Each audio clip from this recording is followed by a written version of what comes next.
Terdapat 3 landasan pengembangan kurikulum bahasa Inggris, yaitu yang pertama, pendekatan audiolingual mewarnai kurikulum tahun 1963 hingga kurikulum 1975. Yang kedua yaitu pendekatan komunikatif melandasi kurikulum tahun 1986 hingga tahun 1994. Dan yang terakhir yaitu pendekatan gabungan antara pendekatan komunikatif berbasis wacana dengan pendekatan literasi mewarnai naskah kurikulum 2004 dan kurikulum tingkat satuan pendidikan atau KTSP yang bermuara pada naskah kurikulum tahun 2004.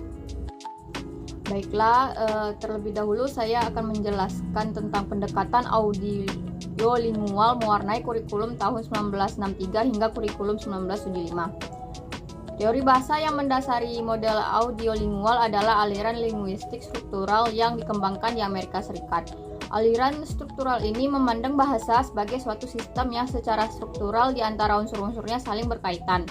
Dalam perspektif ini, unsur fonem secara struktural dapat dikonstruksi menjadi morfem, morfem menjadi kata, kata menjadi frase, frase menjadi klausa atau klausa menjadi kalimat. Dari sisi teori belajar bahasa, model kurikulum bahasa Inggris periode 1963 hingga 1975 ini mengadopsi pemikiran behavioris. Aliran ini memandang proses belajar bahasa terjadi melalui pembentukan kebiasaan.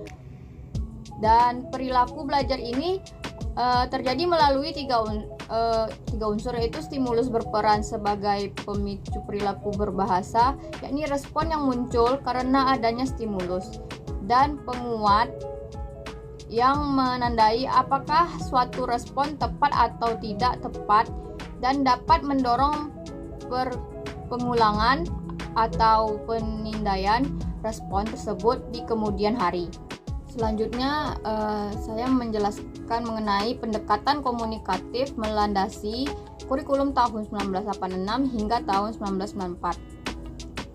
Pendekatan ini sangat mewarnai pembelajaran bahasa asing di Eropa. Pada awal tahun 1982-an, melalui proyek pemantapan kerja guru atau PKG, dikirim beberapa guru inti dan dosen untuk mempelajari pendekatan tersebut di Inggris.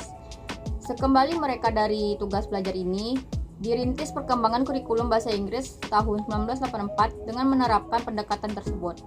Dalam kurun 2 tahun 1984 sampai 1986, perdebatan ihwal penerapan pendekatan komunikatif dalam pengembangan kurikulum bahasa Inggris tersebut terjadi. Perdebatan terjadi menyangkut pemilihan versi pendekatan yang akan diadopsi dalam mengembangkan kurikulum tersebut, yakni pendekatan komunikatif versi kuat dan versi lemah. Dan yang terakhir yaitu saya akan menjelaskan pendekatan gabungan antara pendekatan komunikatif berbasis wacana dengan pendekatan liberal mewarnai naskah kurikulum 2004 dan kurikulum tingkat satuan pendidikan atau KTSP yang bermuara pada naskah kurikulum tahun 2004. Pengembangan kurikulum bahasa Inggris di Indonesia berjalan sejak periode tahun 1975 hingga periode tahun 2006 bertujuan untuk mengoptimalkan mutu pendidikan bahasa Inggris di Indonesia. Pengimplementasinya pun telah memiliki dampak positif bagi perkembangan dunia pendidikan di Indonesia.